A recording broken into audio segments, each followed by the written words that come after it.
Yes.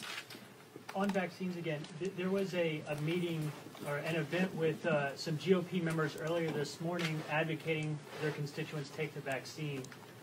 Should House members, Republican and Democrat, be putting out statements, doing events to show that this isn't a partisan issue?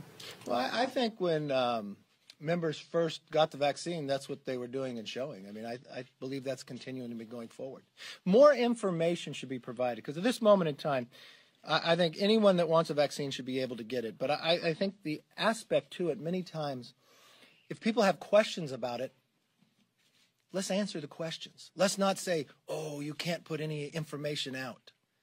I think what would really have people have greater trust, provide all the science, provide all the information, instead of trying to withhold something. That would bring somebody more doubt. And I think that's a wrong approach, and I think at times we hear that from the White House, and that's just wrong. Yes, sir. Thank you, Mr. Leader. We've seen, the Senate hold individual hearings on January 6th, but given that what was supposed to be the authoritative investigation on it is now fractured, can you confidently say for the public that Americans are going to get a comprehensive and honest accounting of what happened that day? I would hope so. I thought, from what the Speaker has done, that puts a great deal of doubt in it. I mean, at no time in the history of a select committee in America, and I checked with the historian, has what Speaker Pelosi done ever happened before. The idea that she's going to pick and choose, you're not going to get an outcome. I mean, she's picking and choosing, and she put a chairman on that objected to the election of George Bush. She put a chairman on this committee that just had to now pull back on his lawsuit against President Trump.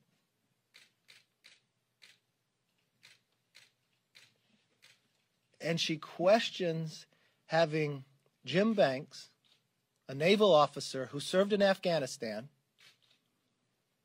that somehow she predetermines.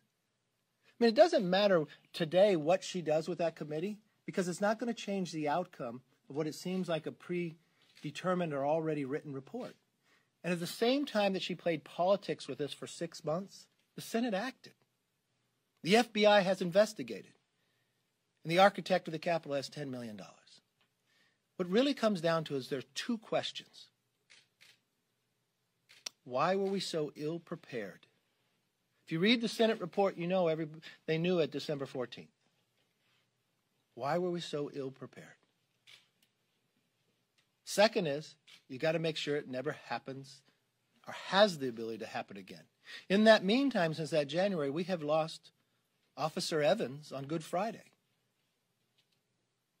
From a driven individual that could be politically motivated, I think everything should be looked at.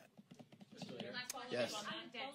Leader McConnell has said that in an interview that he thinks Democrats are going to need to go this alone, Republicans won't vote for it, and Democrats should fold it into their reconciliation bill. What's your position on the debt ceiling? How would you like to see the issue dealt with? And do you think Democrats should put it in reconciliation and vote for it themselves because Republicans won't? No, I think Democrats should put in reforms. The idea they want to do, you've got inflation caused by their spending. They have warning from their own Democrats, warning from their own economic advisors. If they go forward with this, they will get inflation. They went forward with it. They got inflation. Inflation is a tax on every single American. You just listen from the first story of a retired police officer and National Guard in Arkansas. That just last year he paid $35 to fill up his truck. Today it's $92. Or that mom who says they can't eat out anymore. This is the effects of their action. And what do they take from that? To propose to go spend another $3.5 trillion. I can't think of one Republican that wants to vote to allow them to do that. So they should think long and hard about what they propose to do and with the debt ceiling coming. And I think for all Americans, they should listen to America of the damage that they're causing. Not just in the crimes in the streets because they defunded police. Not just the drugs that are coming into America because they opened up the borders. And it's not just drugs. They are catching terrorists on the watch list.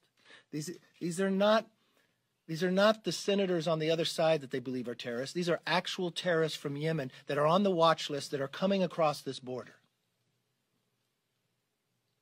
There's inflation rising that we haven't seen in more than a decade. That is a tax on every American.